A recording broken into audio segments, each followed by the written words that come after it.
शक्ति पराशक्ति। छोटे छोटे कंकड़ पत्थर मिलकर कालांतर में पहाड़ बनते हैं। छोटे छोटे पाप संग्रह होकर कालांतर में बड़ा बोझ बन जाता है। सर में पानी जमने पर सर दर्द होता है। वह पानी पसीने के रूप में निकले तो प्रसन्नता आती है। उसी प्रकार ध्यान रहे कि मन में मैल जमकर बोझ न बन जाए। मन में जमा मैल बीमारी और झमेला बनकर बाहर आता है। ओम शक्ति पराशक्ति। श्री गुरु चरणन में सहस्र कोटि नमन। दादाजी बहुत दर्द हो रहा है क्या?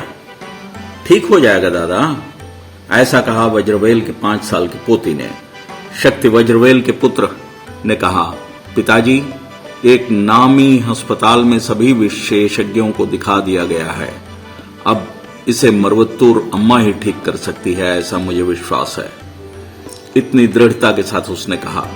शक्ति वज्रवेल की पत्नी ने कहा, इतनी बार मरवत्तूर गए पर आपने कभी उनसे पूछा इसका क्या करना है? आप तो पूछेंगे नहीं, ऐसे वह बुदबुदा रही थी।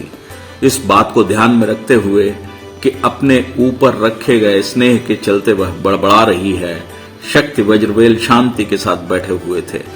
दूसरे दिन ही परिवार के सभी सदस्य मेल मरवत्तूर जाकर आध्यात्मिक गुरु दिव्य श्री अम्मा से मिलना है, ऐसा फैसला लिया। लेटने गए शक्ति वज्रवेल 2.5 साल पहले के घटनाक्रम की याद में डूब गए।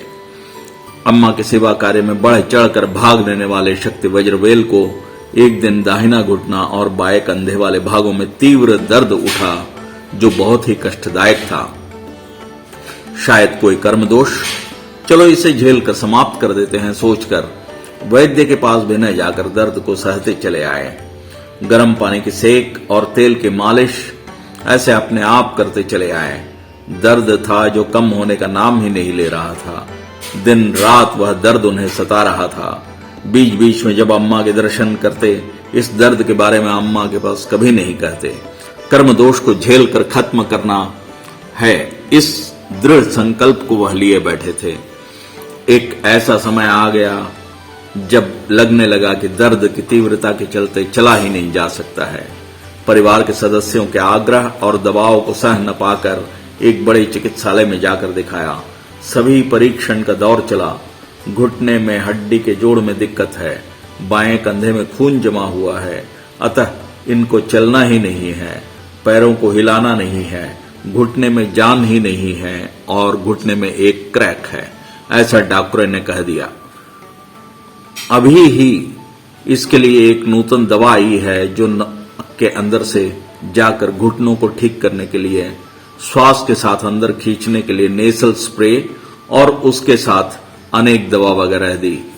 उन सब को खाने के बाद उनके उदर में घाव सा होने लगा। कुछ भी खा न सकने वाली अवस्था आ गई। अपने हाथों से करने वाले उपचार से 1 वर्ष और डॉक्टरों के दवा में 1 वर्ष गुजर गया, पर कंधे का दर्द और घुटने का दर्द हटने का नाम ही नहीं ले रहा था। इतनी परीक्षणों के बाद कम से कम एक तथ्य तो स्पष्ट हो गया था कि उन्हें कंधे और घुटने के दर्द के सिवा शरीर में कोई और दिक्कत है ही नहीं। इन ख्यालों में डूबे ही पता नहीं कब वो निद्रा देवी के आगोश में चले गए। शक्ति वज्रवेल परिवार के साथ मरवत्तूर जाकर गर्भगृह में माता का अभिषेक कर दिव्य कुटीर में अम्मा के दर्शन किए। उस समय जब सब अम्मा के सामने बैठे हुए थे, वज्रवेल की पोती श्रीदेवी बैठे बैठे ही सो गई। अम्मा ने उसे देखा। शक्ति वज्रवेल के परिवार वाले अम्मा के पास कहने लगे, सुबह 3 बजे की उठी हुई है और अभिषेक में भी भाग लिया है और फिर यहाँ इंतजार कर रहे हैं, इसलिए बच्ची थक कर बैठे बैठे ही सो रही है। इसके जवाब में अम्मा ने कहा, वो सो नहीं रही है पर ध्यान में है। अम्मा के बोलते साथ परिवार के सभी लोग आश्चर्य में डूब गए। कुछ देर में शक्ति वज्रवेल की पोती श्रीदेवी का ध्यान भंग हुआ और वह उठकर खड़ी हो गई। उस समय उससे जब पूछा गया तो उसने कहा, थोड़ी देर के लिए आंखें बंद की तो ध्यान में चली गई, ऐसे ही बैठी रह गई। उस समय नागपीठ वाले कमरे से एक सर्प आया। उसके बाद अम्मा आई, फिर वह सांप अदृश्य हो गया। अम्मा ने अपने हाथ ऊपर कर मेरे सर को छुआ। इसके ध्यान के लिए बैठे जगह में अब तुम बैठो, अम्मा ने शक्ति वज्रवेल से कहा। पर उनसे बैठा नहीं गया। असहनीय दर्द हो रहा था। उनके पुत्र उनको सहारा देकर बैठाए। उस समय अम्मा करुणा के साथ एक दृष्टि डालकर, पैरों में क्या तकलीफ है, डॉक्टर ने क्या कहा, ऐसा पूछा। शक्ति वज्रवेल ने कहा, घुटने में क्रैक है कहते हैं, दर्द के कारण नहीं चल पा रहा हूं। तब अम्मा ने उसे दरकिनार करते हुए कहा कि ऐसा जिस डॉक्टर ने कहा है उसके सर में क्रैक है। शक्ति वज्रवेल आगे, घुटने की हड्डी गल गई है इसलिए डॉक्टर ने चलने से मना किया है। अम्मा, जिसने कहा है उसे दाल गलाने के लिए कहो। यह कहते हुए हंस पड़ी। आध्यात्मिक गुरु दिव्य श्री अम्मा वज्रवेल के पास, हम एक नया ट्रक खरीदते हैं, अपने इच्छानुसार उसे जंगल, उतार चढ़ाव, गड्ढे में चलाते हैं, उसे थोड़ा भी खड़ा नहीं रहने देते। साल गुजरते हैं, ट्रक के भाग में ह्रास उत्पन्न होता है, वह फिर धीमा पड़ने लगता है। मशीन बदल भी दें तो दूसरे पुर्जे साथ नहीं देते, पुराने तरीके से नहीं दौड़ता। एक जमाने में वह नया था, हमारे मन मुताबिक दौड़ता था। अभी हमें उसके अनुसार धीरे धीरे जाना है, अच्छी आराम देनी होगी। उसी प्रकार शरीर भी है। उम्र हो गई फिर भी मैं तुम्हारे घुटने और कंधे को ठीक करूंगी। घुटने में एक दिन छोड़कर एक दिन हरी सब्जियों को काटकर उन्हें पीसकर या साबुत लेप लगाया करो। अच्छी तरह आराम करो।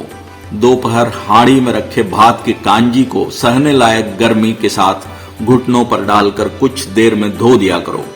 बीच बीच में देसी मुर्गी के अंडे को जर्दी हटाने के बाद सफेद भाग का लेप करो।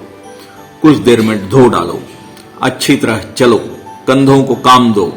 नीम के तेल में कपूर मिलाकर रोज घुटने और कंधे की मालिश करते चलो। कंधे का व्यायाम करो और सभी काम उसी हाथ से करो, धीरे धीरे ठीक हो जाएगा। ऐसा अम्मा ने विस्तृत रूप में बताया। शक्ति वज्रवेल अम्मा ठीक कर देंगी ऐसा पूर्ण विश्वास के साथ अम्मा के बताए अनुसार करते चले आए। हर एक बार तेल का लेपन करते समय गुरु और माता के 108 मंत्रों का जाप करते रहते। 3 वर्षों से जो दर्द सर चढ़कर बोल रहा था, 3 महीने में ही ठीक हो गया। घुटना भी ठीक होकर अब ठीक प्रकार से चल सकते थे। जहां तक उनका सवाल है, अम्मा के बोल ही उनकी दवा है। उस पर उनका रखा गया अडिग विश्वास ही बीमारी को ठीक करने का आधार है। कर्म दोष के बारे में अम्मा द्वारा बोला गया सिद्धांत पर हमें विचार करनी चाहिए। तुम्हारे यहां आते जाते समय गांठ पड़े सूत के साथ आते हो। उस सूत या धागे को रखकर कपड़ा सीकर देने के लिए कहते हो। उन गांठों को खोलकर धागे के सिरे को खोज कर निकालना होता है, उसके बाद ही कपड़ा सिया जा सकता है।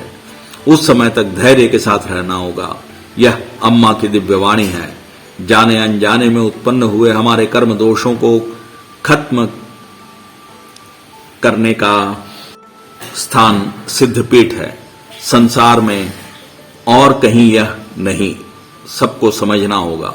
सबके दुख तकलीफ को समाप्त करने के लिए अम्मा द्वारा बैठकर दवा बांटने वाली जगह भी यही है। यह लोगों को समझना होगा।